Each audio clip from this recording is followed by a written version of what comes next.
Estamos de volta e o propósito dessa aula é apresentar mais um problema que pode ser modelado por recorrência.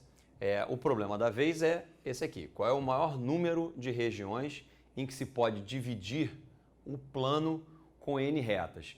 Esse problema é atribuído a um matemático suíço chamado Jakob Steiner, e ele é mais conhecido como a pizza de Steiner.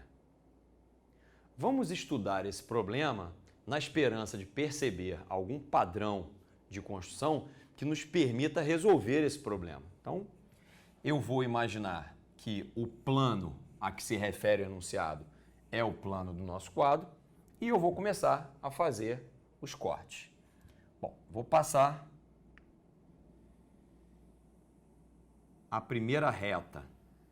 Lembrando que as retas são infinitas.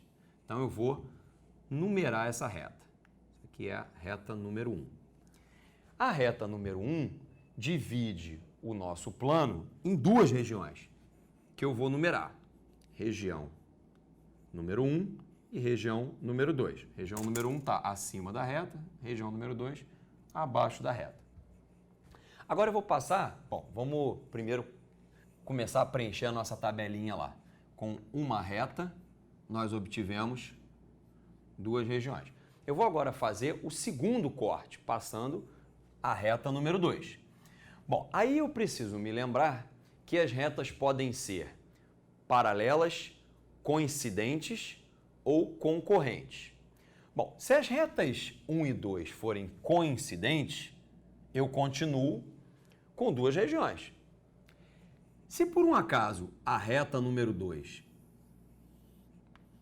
for paralela à reta número 1, nós estaremos dividindo em duas regiões a região número 1. E aí a gente passa a ter uma terceira região. Mas o terceiro caso, que é de retas concorrentes, me proporciona um número maior. E o problema pede qual é o maior número de regiões. Então, eu vou passar a segunda reta de modo que ela seja concorrente com a reta número 1. Isso significa dizer que elas têm um ponto comum. Nesse caso, eu consegui 4 regiões. Região número 1, número 2, número 3 e região número 4. Vamos completar a nossa tabela. Com duas retas, nós obtivemos uma quantidade máxima de 4 regiões. Então, nós já entendemos que das 3 possibilidades, aquela que vai me conduzir a um número maior é o caso em que eu faço com que as retas sejam concorrentes. Eu vou evitar as retas coincidentes, porque elas simplesmente não aumentam o número de regiões, e vou evitar as retas paralelas, porque elas me dão um aumento na quantidade de regiões, mas ela não me dá a quantidade máxima. Então, a partir de agora, todas as novas retas que eu traçar serão concorrentes com as retas já anteriormente traçadas. Nós vamos agora fazer o terceiro corte. Na hora de traçar a terceira reta, nós já sabemos que devemos seguir uma regrinha que é fazer com que essa terceira reta seja concorrente com as anteriores, evitar o paralelismo e evitar a coincidência. Bom, eu posso decidir que a reta de número 3 vai passar pelo ponto de interseção das retas 1 e 2. Quando eu faço isso, eu crio 6 regiões. Esse não é o número máximo de regiões que eu posso obter com a terceira reta. Perceba que há uma opção que me dá uma região a mais. Basta que, ao traçar a terceira reta, eu evite que ela passe por essa interseção. Então, eu vou traçar essa terceira reta fora dessa interseção. Está aqui, ó, reta de número 3.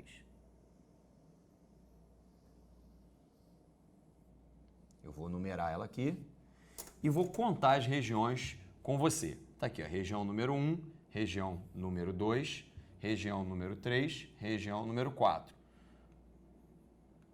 eu agora tenho uma nova região, a número 5, a região 6 e aqui no meio a região de número 7. Então perceba que eu consegui atingir uma quantidade de 7 regiões, que é a máxima. Então com 3 retas, a quantidade máxima obtida é 7. Perceba agora mais uma regrinha na nossa construção. A primeira pedia para que a gente evitasse paralelismo e coincidência. A segunda regrinha que vai fazer com que a gente otimize a nossa escolha é fazer com que as novas retas não passem pelos pontos de interseção já existentes. Então, a partir de agora, a minha construção vai respeitar essas duas regras. Eu quero agora refazer com você esse terceiro corte com um pouco mais de cuidado. Eu comecei traçando a nossa reta por aqui, até que ela encontra a reta 1. Eu vou continuar, mas eu queria que você percebesse que essa região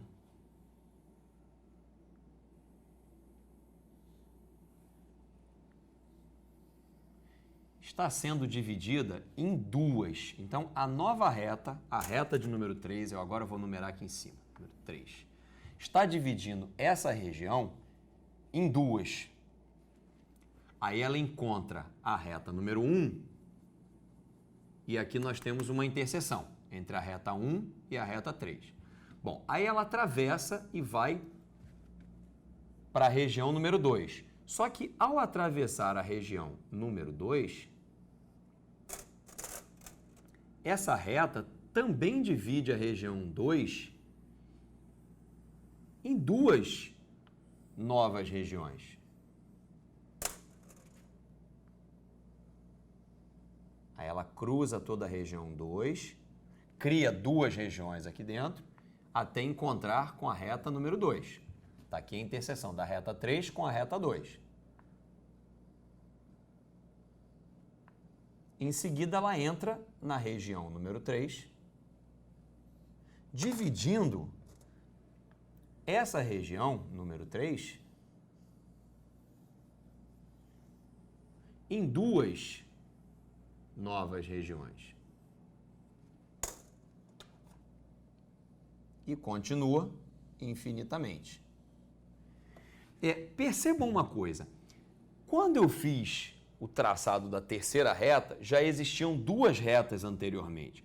Isso quer dizer que a terceira reta vai ter 2 pontos de interseção, justamente com as duas retas que já estavam lá. Uma outra coisa importante de se perceber é que se uma reta está criando 2 pontos de interseção, é porque ela percorreu 3 regiões.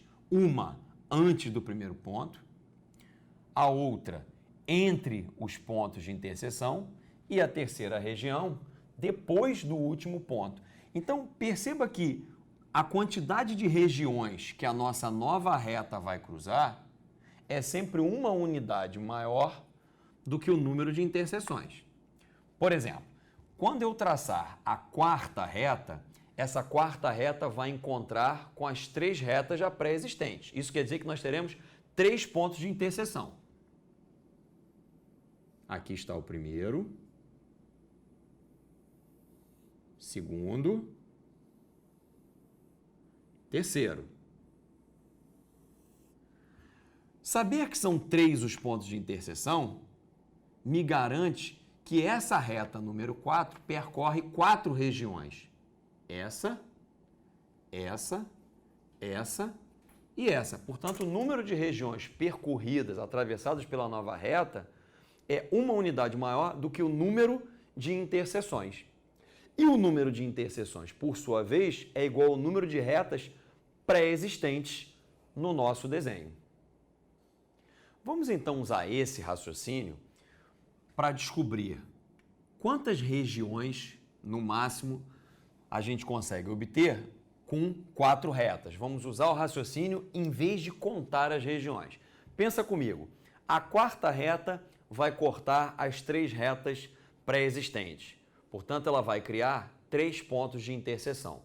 Se ela criou 3 pontos de interseção, é porque ela está atravessando 4 regiões. Cada uma dessas regiões foi dividida em 2. Portanto, cada uma dessas regiões dá origem a uma nova região. Se ela está cortando 4 regiões, aparecerão 4 novas regiões. Mas nós já temos 7. 7 com as 4 novas e dá um total de 11 regiões. Você pode parar o vídeo e contar cada uma das regiões que você vai ver que de fato são 11. Agora a gente vai generalizar o raciocínio.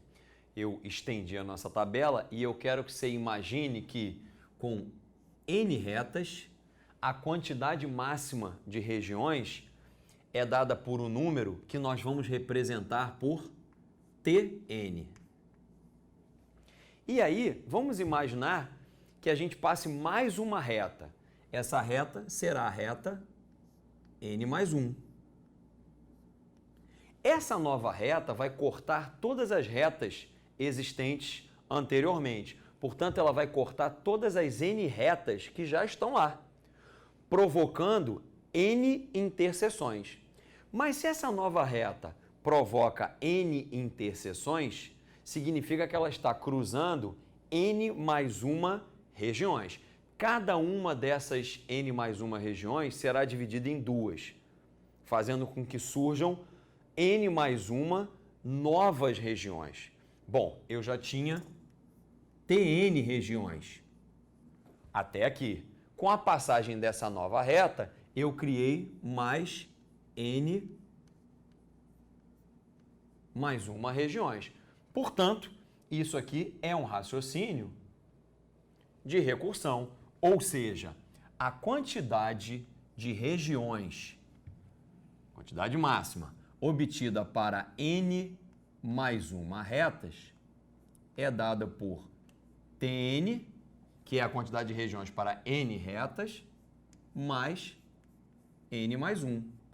Bom, se você assistiu às nossas aulas de recorrência, você sabe que eu não posso definir a recorrência apenas por essa expressão. Eu preciso de um ponto de partida. E o nosso ponto de partida é T1 igual a 2, que quer dizer que, com uma reta, nós conseguimos obter 2 regiões. Então, está aqui a regra de recorrência para o problema da pizza de Steiner. Espero que você tenha gostado. Até a próxima aula.